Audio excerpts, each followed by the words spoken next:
Hey everyone, I hope that you all had a good weekend, are ready to read some more stories. I want to talk in this video about the rough draft that we have due coming up for the short story essay. And I'm also going to use the shitty first drafts reading that I gave you last week. So if you want to have that out, I'm probably going to read a few passages from that. So our rough draft, it is due Friday, right? I hope we know that. So let me just talk a little bit about like what I'm looking for, what I'm expecting. Um, so as you might have gotten from this essay, what I'm not expecting is a fully finished product, right? Um, in fact, I only really need this to be maybe a page, maybe 2 pages. I mean, the more that you want to write for a rough draft, the more that I'll be able to give you feedback on. So maybe it's in your best interest to write a little bit more. But yeah, I definitely don't need the full 4 pages. I think 1 to 2 pages would be pretty good for a rough draft. Because really, I just want to get a sense of like what your argument is, which stories you're writing about, obviously, what are like some of the quotes and some of the evidence from the stories that you're going to use. Your thesis should be clear, but yeah, definitely doesn't need to be a finished product, right? And I also did add, you might notice, I added a new tab on the side on Moodle. I added one called assignment sheets that I'm going to try and keep at the bottom below the dates because I used to put it at the top, but then like it messes up like where it automatically brings you. Like I know it tries to take you to the current date, but it messes up with that. So always make sure you're looking at the dates that I have written there, right? Um, and I'm adding this one, assignment sheets, where you can find the short story essay assignment sheet. Um, and all the assignment sheets going forward for the essays and for the small writing assignments, which I think we're going to start the first one of those coming up pretty soon. So I'm just going to have those there all semester. So if you miss anything or whatever, you don't have to like go through each week to find the assignment sheet. You can just go to that one location and they'll all be there. So you can read through again for the short story essay, the assignment sheet there. If you're, wondering about how you can get started or how to start coming up with a thesis and everything, right? And I also should say, obviously, the stories that we're going to write about.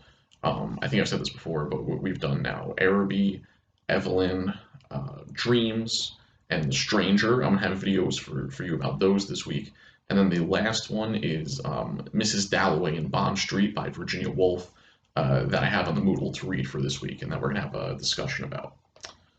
All right, so I think I want to go ahead and get into this. So that's the rough draft due on Friday. By the end of the day on Friday, I'm going to look at them over the weekend. I'm going to leave comments on them and I'll have feedback for you so then you can work on revising it. And then it is due, I believe, the next Friday.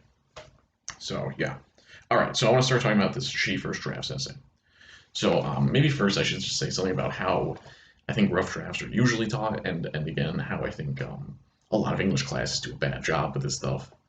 So I remember having rough drafts where it just kind of felt like if I had to write a rough draft, it felt like I was just going to write the same paper twice. I'd hand in the rough draft, and then just change like 3 things, and then hand that in for the final draft, right? I think rough drafts have largely felt like busy work.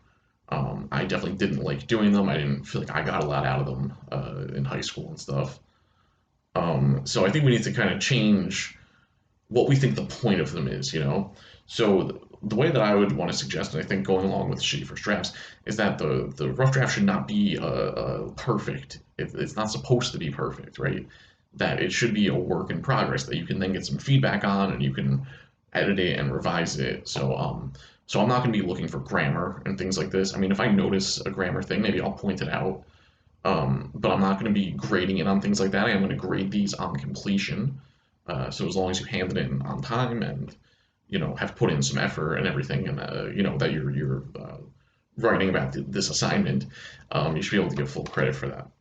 All right, so let's look at some of the things that they say here. So yeah, it doesn't have to be I remember like teachers who would take points off for organization or grammar on rough draft, and I just don't think that makes any sense. I think we should view it as a step in the writing process, right? Like we've been talking about.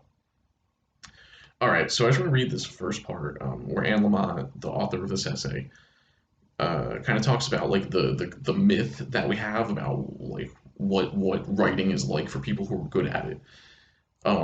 So she says.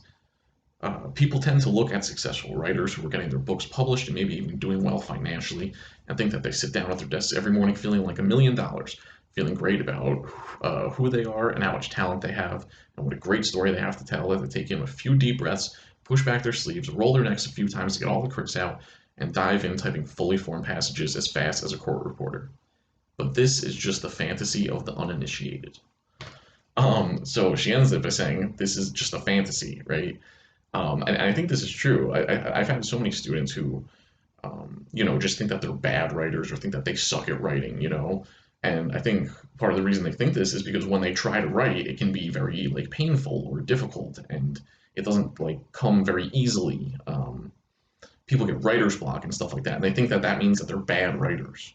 But what Anne Lamott is telling us here is that the idea that these great writers, that whatever, Stephen King or whoever we think is a great writer, that they just sit down and just write it out, and it's just fun and easy, and you know a nice time, and they just get everything out there and it feels great all the time. And that's just not how it is. I think it's like this if you've ever created any type of art, like music or painting or anything. It's always sort of a love-hate relationship, right? So like even though we're writing essays, like writing itself is still kind of an art. So I think just like as humans, whenever we create something artistic, we go through these kind of periods where we like it and we think it's awesome, and we're into it. And then we look back on it maybe the next day and we're like, this is terrible and I hate it. um, so I think that that's just kind of how writing is. So that is one thing I wonder is like if that's like a good thing or a bad thing. Because on the one hand, it means that just because it's like she said, just because it's like pulling teeth sometime for you, that doesn't mean that you're a bad writer. But it also doesn't mean that there's any like magical trick that you could be taught to get this stuff done. Or maybe the closest thing to that is like the writing process, which is not definitely not a magical trick. It still definitely takes a lot of work. So that's kind of the first thing I want to get away from, to take out of this essay is just that like I think all writers need to write a shitty first draft, like Anne Lamott says here. She says we all often feel like we're pulling teeth, even those writers whose prose ends up being the most natural and fluid.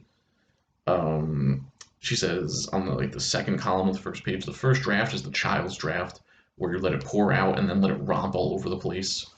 So her kind of idea of the shitty rough draft is that yeah, we shouldn't get hung up on it being perfect, on it sounding exactly what we want to, on the grammar. We shouldn't be worrying about that stuff. We should just basically type. I think she says at one point, like it's basically just typing. It's just getting stuff out there, right? And you want it to be on topic, you want as much of it to be useful as possible. So I still think that it's good to do like the brainstorming and a thesis and an outline, like we've talked about in the other videos. I would still do those before starting a rough draft. But once you've got like that general outline, just kind of like let it pour out, like she says. Just gets the stuff on the page, because the fundamental point is that it's so much easier to get a bunch of stuff on the page and then edit it and revise it and change it around and take some stuff out and add some stuff. Doing that is so much easier than just having a blank page. And I think that it also helps with writer's block, like I was saying, because like I think one of the reasons we get writer's block is because we put so much pressure on ourselves. Like that the grammar needs to be perfect. We need to know like where the comma goes. We need to follow all the rules that they taught us about what each paragraph is supposed to have. We have to have the hook that engages the audience. And I'll have a video about introductions coming up too. So I'll talk about that. But we can kind of psych ourselves out by putting too much pressure on just getting the words on the page. So by taking this approach with the shitty first drafts, it's that like this isn't the final thing. Like you're not going to be graded on it. You still have time to go back and change it if you think you have to. So it's better to just get everything out there and then go back and change some stuff than it is to not even be able to start, right? So I really would give this a try if you feel like you're someone for who writer's block is a problem. And then I do really like this part where Anne Lamott takes us through kind of her writing process. I won't read the whole thing, but she talks about like trying to write some stuff, Xing it out, getting really worried, because that's the thing too, is that there really is a kind of like existential dread to not being able to write an essay. Like when your due date is coming up and you're just looking at the screen and you just can't start. Like it's I mean it's like that SpongeBob episode, I guess, really really sums it up better than anything. is the one where he's trying to write the essay for boating school, and he procrastinates and stuff. So yeah, but then she says like even after having these terrible feelings, the thing that pulls her out of this like spiral is the idea that all I have to do is write a shitty first draft, and it doesn't matter if it sucks because I can always go back and change it. And then that's what she does. So yeah, so this is the approach that I would really encourage us to take. And I just want to read the very end of it here. It says, a friend of mine says that the first draft is the down draft. You just get it down. The second draft is the up draft. You fix it up. You try to say what you have to say more accurately. And the third draft is the dental draft, where you check if every tooth to see if it's loose or cramped or decayed or even, God help us, healthy. So yeah, I like the way she puts it there. The first draft is the down draft. You get it down. The second draft is the up draft. You fix it up.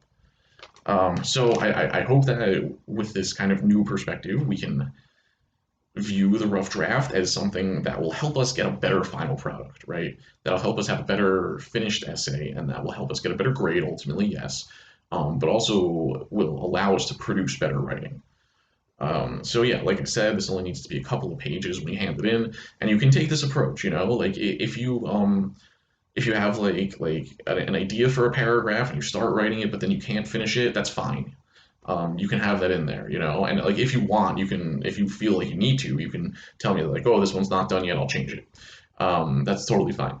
So yeah, I'm not going to be taking points off or anything for stuff like that. So yeah, view this as a way to just help you like clarify your own ideas, and for me to give you some suggestions and some feedback to help us work towards the final essay. And yeah, send me any other questions that you have about the short story essay. I'm going to be probably asking you guys as a homework assignment for some questions where I'm going to make a video answering them. So we'll do that probably next week too. Okay, more videos coming up on Monday. I'll be posting. So look out for those. And I'll talk to you soon.